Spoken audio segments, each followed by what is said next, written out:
back there. Could you be one of those? Of the Chalcedony poems?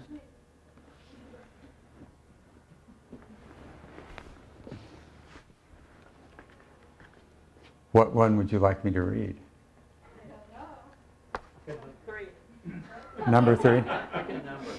A love poem. Song 3. Touch your skin and see how magic has skewed your nerves and elixired even your flesh. Sniff your arm and sweetness tinges the grime and sweat. Lick your lips and crunch a little seed you want to spit out, but it's me. I'm raspberry jam. I'm all over you. All over your arms and hands, shoulders, thighs, eyes, and that annoying seed. Work it loose and discover it's between the next tooth and the next, too.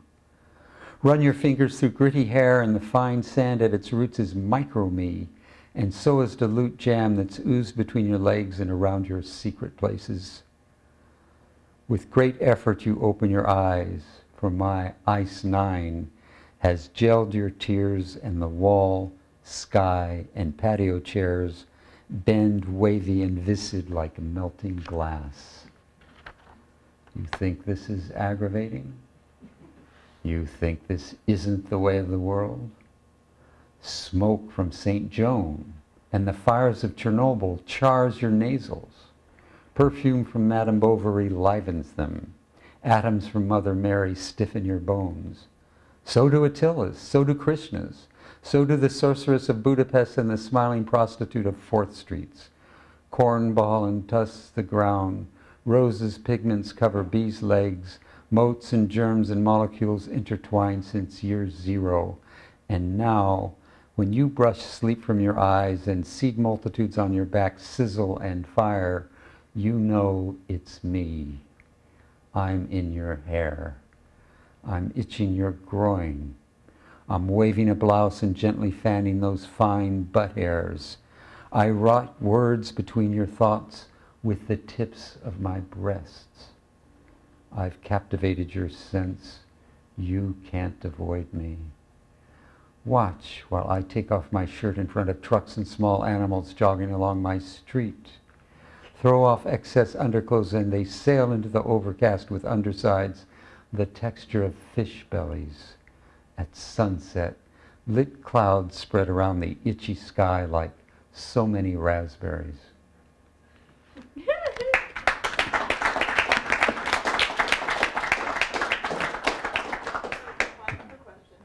Yes. To get from greasiness to that. And, poking around knocking around everything. Does anybody else have a question?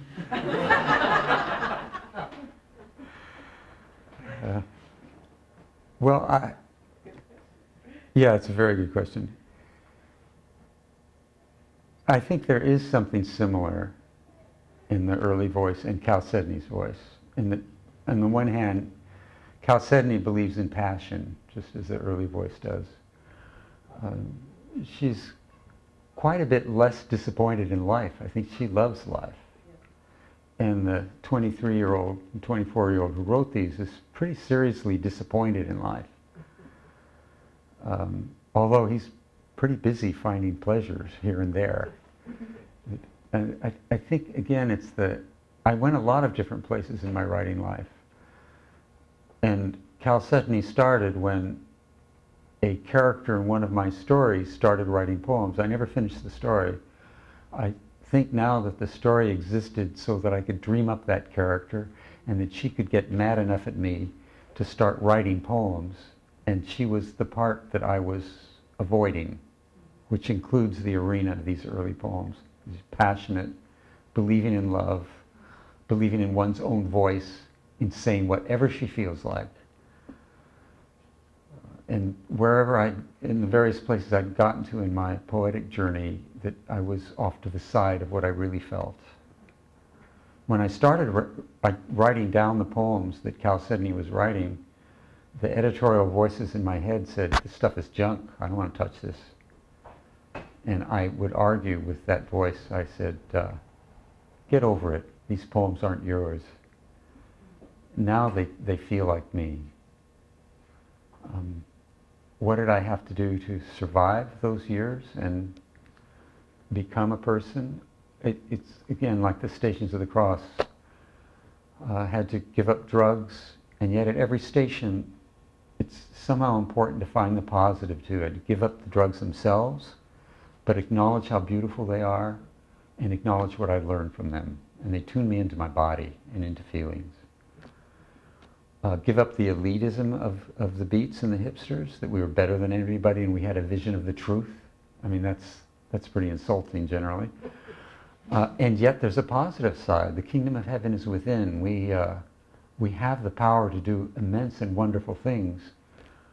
And that you might link those two together, but it was nice to separate them and to feel like I could continue my journey as if I had a gift without being elitist about it or scornful of other people.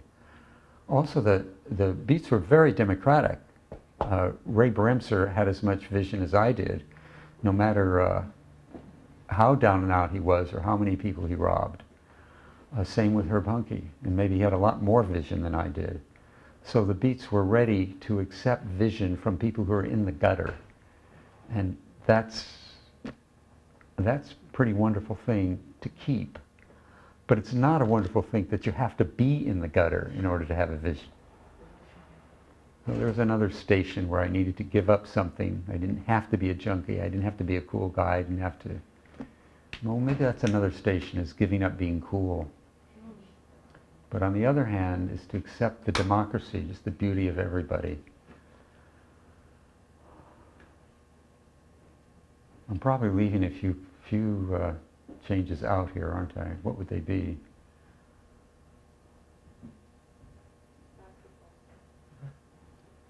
I didn't hear that? Basketball. Basketball.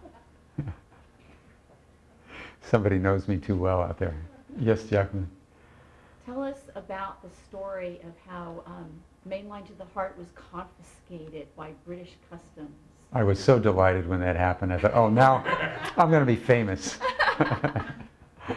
I had arranged with Herb Hunke to do a tour of England, and I think Allen Ginsberg bought him the plane ticket, and I got the plane ticket from, my plane ticket from Diane Di Prima as royalty for the first edition of the book. And Hunke sold his ticket and shot it up. But I think behind that was actually that he was a pretty shy guy and was afraid of traveling to a foreign country, even if there was free heroin. If you sign up on the registry, you get free heroin in England. So I went over with my girlfriend at the time and hitchhiked around England, giving readings at the arts festivals. And I had 50 copies of Mainline to the Heart in my suitcase, and Customs confiscated them. But you know, they'd been going through this thing in the years before then. This is 1968. There had been a big deal over Naked Lunch. In Tropic of Capricorn, there was a big deal over Tropic of Cancer. Do you know when that was, Elaine? Right around that time, 68, Right. I think Tropic of Cancer coming in here. Right. To the States, yeah. Right. From England. It was published in England. It was published in England. And I think that the, whatever they actually thought, that Customs got very sly.